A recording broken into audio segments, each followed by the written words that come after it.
¿Cómo hago si quiero conectar o controlar un LED, por ejemplo, de medio ampere con un Arduino? El fabricante nos dice que este Arduino, el Nano, puede proveer en sus salidas una corriente máxima de 40 miliamperes. Entonces, si yo lo conecto directo a la salida, pues no va a funcionar o va a funcionar incorrecto, además de que hay posibilidad de que dañe la salida del chip del Arduino. Para esto vamos a usar una etapa de potencia. Existen de varios tipos, pero la más básica o la más usada es por transistor. Una etapa de potencia no es más que un circuito que se encuentra entre lo que quiero controlar, puede ser LED, un motor de corriente continua, una resistencia, etc. Es importante aclarar que es para corriente continua. Y nuestro elemento controlador, en este caso el Arduino. Entonces, ¿qué queda en este circuito?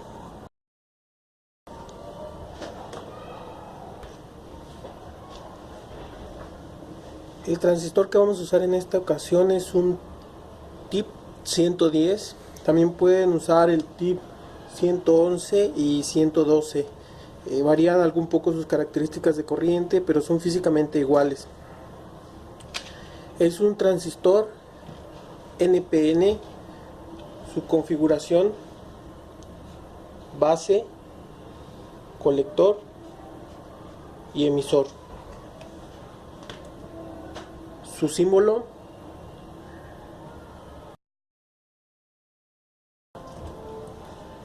su configuración con el símbolo es base, colector y emisor.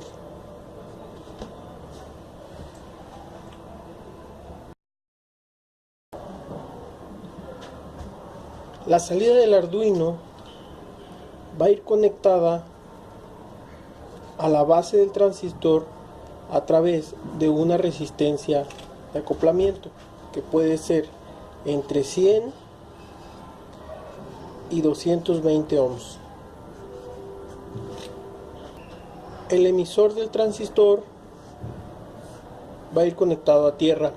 Es importante aclarar que la tierra del transistor debe ser la misma tierra con la que estemos alimentando nuestro Arduino. El colector de nuestro transistor va a representar la parte negativa de nuestro elemento que vamos a controlar, y la parte positiva va a estar dado por una fuente de poder.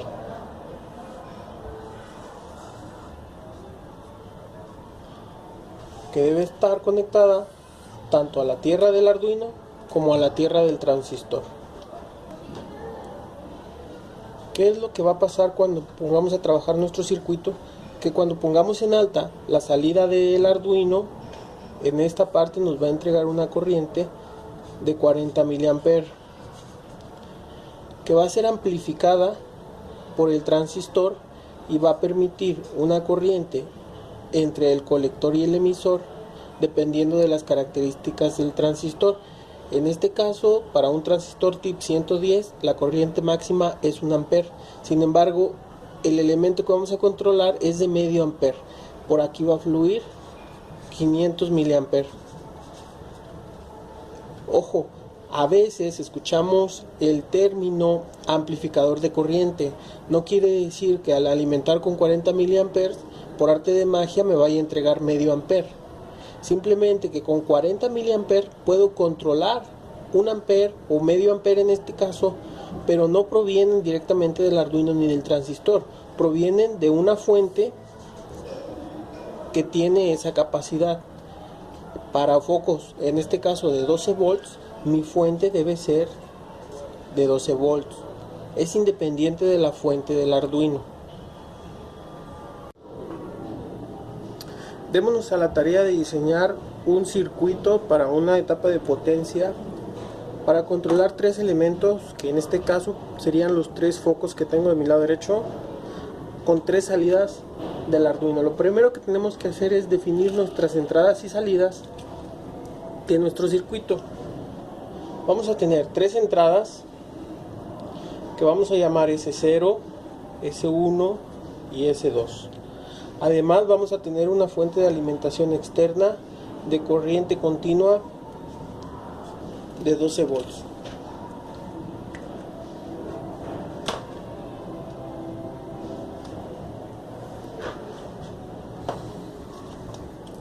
Como son tres elementos a controlar, yo voy a ocupar tres transistores.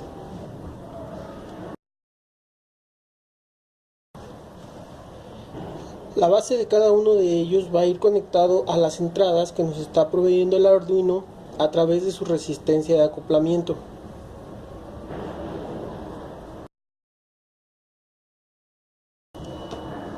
Los emisores van a ir todos ellos conectados al negativo.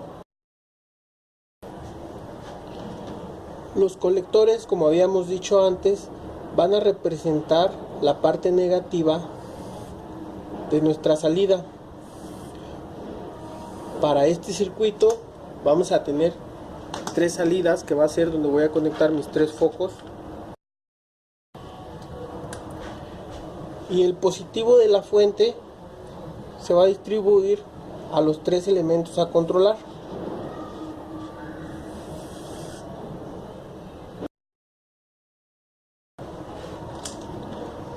Así es como queda nuestra etapa de potencia. En esta parte de aquí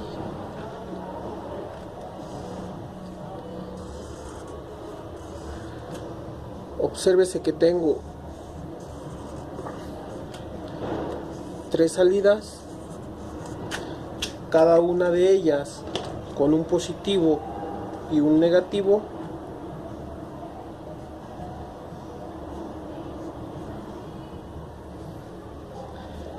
En donde puedo conectar mis tres focos.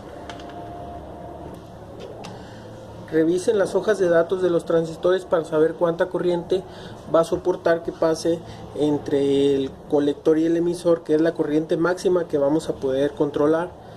También es importante entender que cuando un transistor está trabajando se calienta, entonces si ponemos disipadores de aluminio siempre vamos a tener un mejor desempeño de estos componentes. Les haya servido el video.